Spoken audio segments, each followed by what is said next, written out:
नमस्कार। आज से पूरे 1.5 महीना पहले लगभग 1 जून के आसपास हम लोगों ने अनुमान लगाया था जब लॉकडाउन ख़त्म हुआ, दिल्ली में तेज़ी से कोरोना के केसेस बढ़ रहे थे, तो केंद्र सरकार ने एक फॉर्मूला बनाया हुआ है ये अनुमान लगाने के लिए कि आज जिस गति से केसेस बढ़ रहे हैं या कम हो रहे हैं उसके हिसाब से अगले महीने कितने केस हो जाएंगे, फिर अगले महीने कितने केस हो जाएंगे, ताकि उसकी तैयारी की जा सके। तो जो केंद्र सरकार का जो फार्मूला था, उस फार्मूले के हिसाब से हम लोगों ने जून के पहले हफ्ते में अनुमान लगाया था कि अगर इसी रफ्तार से केसेस बढ़ते रहे तो 30 जून को कितने केस हो जाएंगे, 15 जुलाई को कितने केस हो जाएंगे और 31 जुलाई को कितने केस हो जाएंगे। और वो अनुमान हमने आप सब लोगों के सामने रखा था। उस अनुमान के मुताबिक 15 जुलाई तक ये अनुमान था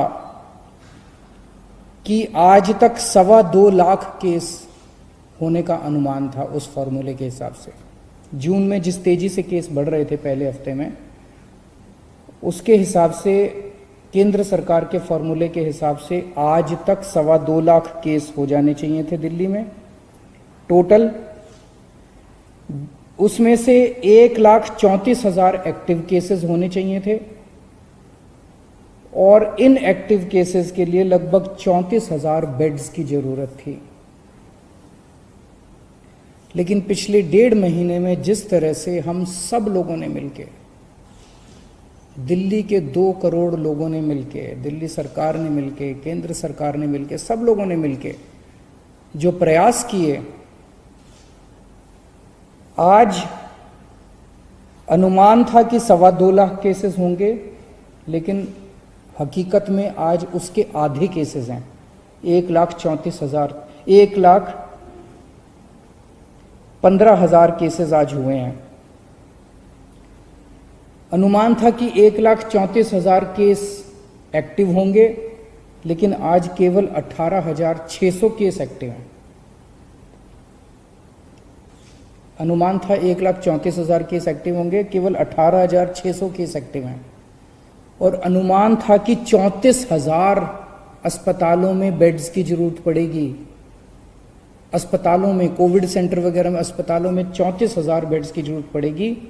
आज केवल 4,000 बेड्स की दिल्ली के अंदर ज़रूरत पड़ रही है।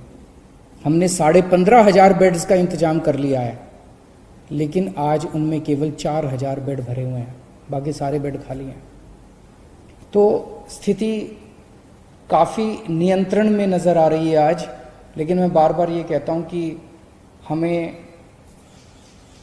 कॉम्प्लेसेंट नहीं होना, हमें इसके बारे में ये नहीं होना कि अब सब ठीक हो गया। कभी भी कोरोना बढ़ सकता है, उसकी तैयारी हमें जारी रखनी है।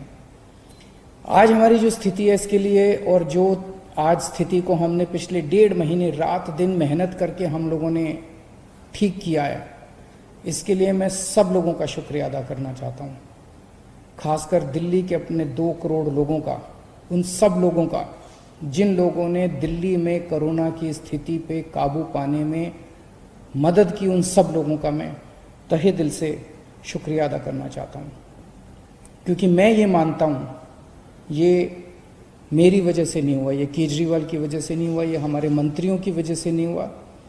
ये जो हो पाया, ये हमारे लोगों की वजह से, हमारे डॉक्टर्स की वजह से, हमारे नर्सेस की वजह से, हमारे कोरोना वॉरियर्स की वजह से, जो रात दिन अपनी जान की परवाह किए बिना आगे आके काम कर रहे हैं। इस दौरान हमने पिछले 1.5 महीने में 3 सिद्धांतों के ऊपर काम किया है। पहला सिद्धांत, हमने ये महसूस किया और ये निष्कर्ष हमारा निकला कि कोरोना इतनी बड़ी महामारी है, इतनी बड़ी महामारी है कि इसको अकेले नहीं जीता जा सकता। अगर दिल्ली सरकार ये सोचती कि इसको हम अकेले जीत लेंगे तो हम फेल हो जाते हैं। इसलिए हमने सबका साथ मांगा। हम केंद्र सरकार के पास भी गए, हम होटल वालों के पास भी गए, हम प्राइवेट हॉस्पिटल वालों के पास भी गए, हम बैंक्वेट हॉल वालों के पास भी गए, हम एनजीओज के पास भी गए, हम धार्मिक संगठन वालों के पास भी गए, हम सबके पास गए।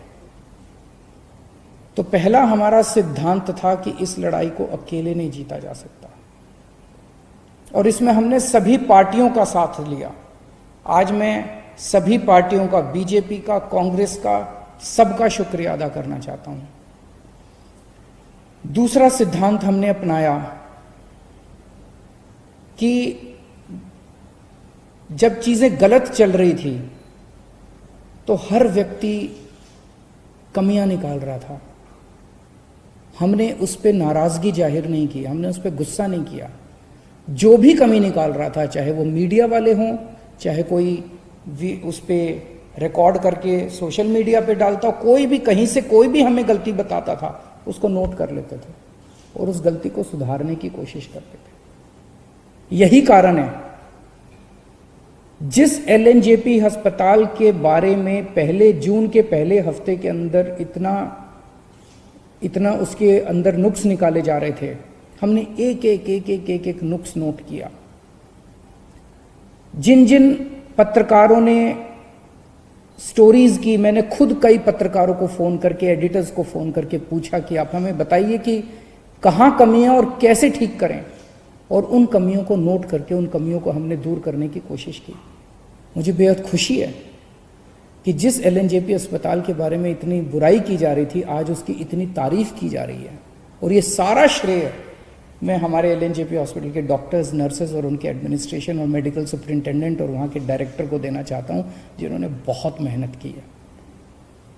तो दूसरा सिद्धांत हमारा था कि हमने कभी भी जो हमारे क्रिटिक्स थे, जो हमारी बुराई कर रहे थे, उनकी बातों का बुरा नहीं माना, और उनसे हम लोगों ने अपनी कमियां हम नोट करते गए और उसको ठीक किया। और तीसरी चीज, हम सब लोगों ने मिलकर हार नहीं मानी। ऐसा कोई पल नहीं आया जब हमें लगा यार अब स्थिति हमारे कंट्रोल में नहीं, अब हम कुछ नहीं कर सकते, क्योंकि अगर हम हार मान लेते तो पता नहीं कितनी मौतें हो जाती। हम लगे रहे। हमें यकीन था कि मेहनत अंत पंत में काम आएगी। सब लोग कह रहे हैं कि दिल्ली मॉडल, प्रधानमंत्री जी ने दिल्ली मॉडल की तारीफ की कि दिल्ली मॉडल लागू होना चाहिए बाकी इलाकों में। ये दिल्ली मॉडल आखिर है क्या? इसमें सबसे पहली चीज थी, जैसा मैंने बताया, इस दिल्ली मॉडल की बुनियाद है कलेक्टिविटी, टीम वर्क, सबको साथ लेके चलना। तो हम लोग बैठे और हमने पूरी प्लानिंग की कि कहाँ कहाँ क्या क्या करने की ज़रूरत है, कहाँ कहाँ किस चीज़ की ज़रूरत है। और उस प्लानिंग में जहाँ जहाँ हमें लगा कि ये कमी है और ये हमारे पास नहीं है, ये किसके पास है, हम उसके पास गए और उससे मिन्नतें करी और हम मदद लेके आए। जैसे टेस्टिंग कम हो रही थी, हम टेस्टिंग बढ़ाना चाहते थे, लेकिन हमारी कैपेसिटी थी, दिल्ली के अंदर मैक्सिमम 10,000 टेस्ट हो सकते थे। हमने केंद्र सरकार से मदद मांगी, केंद्र सरकार ने हमारी मदद की। केंद्र सरकार ने हमें एंटीजन, सबसे पहले एंटीजन टेस्ट दिल्ली के अंदर शुरू किए गए। केंद्र सरकार ने शुरुआती टेस्टिंग किट्स हम लोगों को दी और हमने एकदम से 20,000 22,000 टेस्ट करने चालू कर दिए दिल्ली के अंदर। तो कलेक्टिविटी, टीम वर्क हमारा इस दिल्ली मॉडल का सबसे पहला सिद्धांत था। दूसरा जो सबसे इंपॉर्टेंट चीज थी, होम आइसोलेशन। लोगों के मन में डर था, आज भी पूरे देश के अंदर, पूरी दुनिया के अंदर लोगों के मन में डर है कि कोरोना हो गया।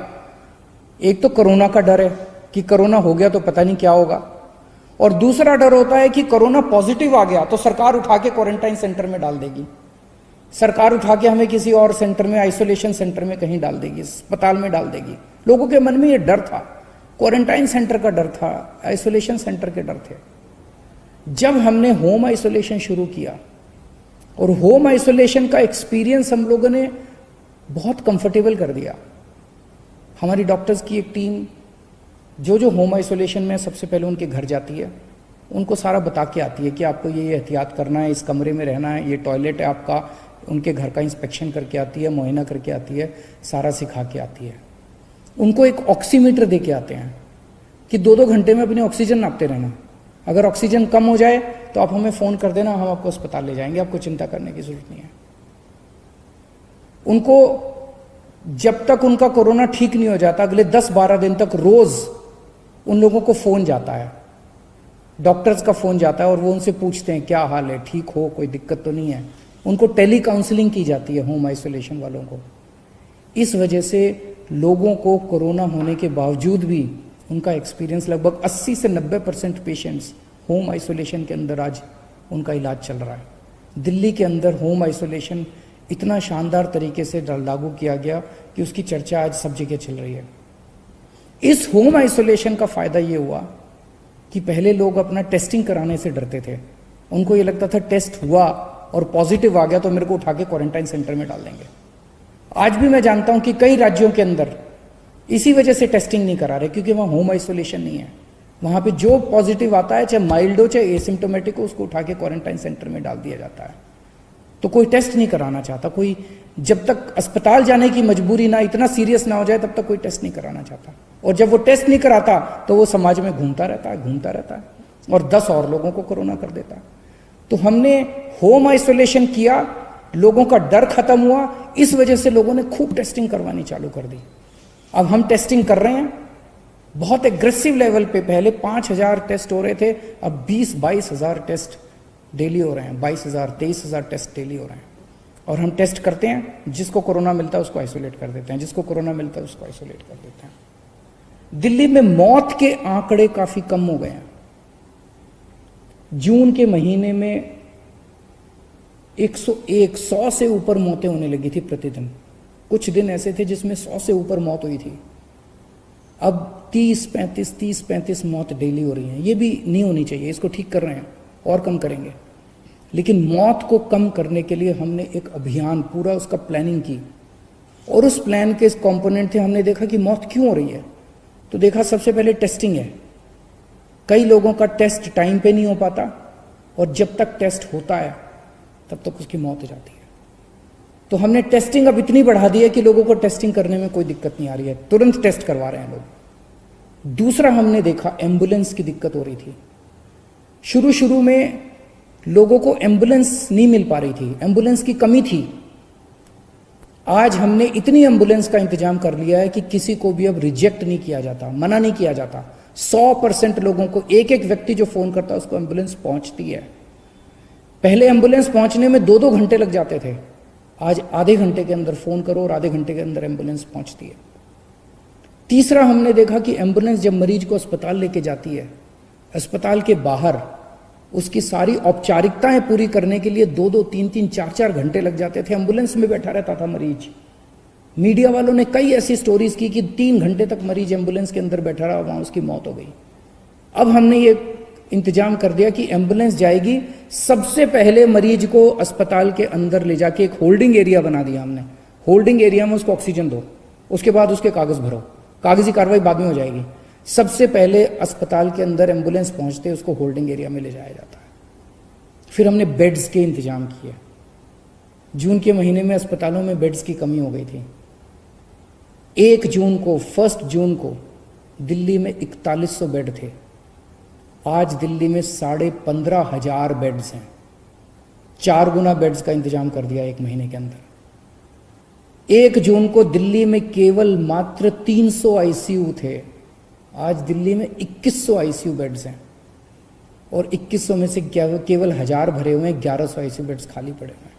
तो बहुत मैसिव लेवल पे हमने बेड्स का और आईसीयू बेड्स का एक्सपेंशन किया, जिसकी वजह से आज लोगों को ये भरोसा है कि अगर अस्पताल जाना पड़ा तो बेड्स की कमी नहीं है, आईसीयू की कमी नहीं है। और एक जो प्लाज्मा थेरेपी हमने शुरू की, सबसे पहले दिल्ली में प्लाज्मा के ट्रायल्स किए गए, उसके बहुत अच्छे नतीजे आए। उसके बाद अब हमने प्लाज्मा बैंक शुरू किया है, और जिसको प्लाज्मा चाहिए उसको वहाँ से प्लाज्मा मिलता है। जब तक वैक्सीन नहीं आ जाता तब तक प्लाज्मा, मैं ये तो नहीं कहूँगा कि सबकी जान बचा लेता है, लेकिन काफ़ी लोगों की जान बचाने में प्लाज्मा मदद करता है। अंत में केवल इतना कहना चाहूँगा, जून के मुकाबले आज हम बेहतर स्थिति में हैं, लेकिन इसका मतलब ये नहीं है कि जंग जीत ली गई है। अभी रास्ता बहुत लंबा बाकी है, कभी भी कोरोना फिर से बढ़ सकता है।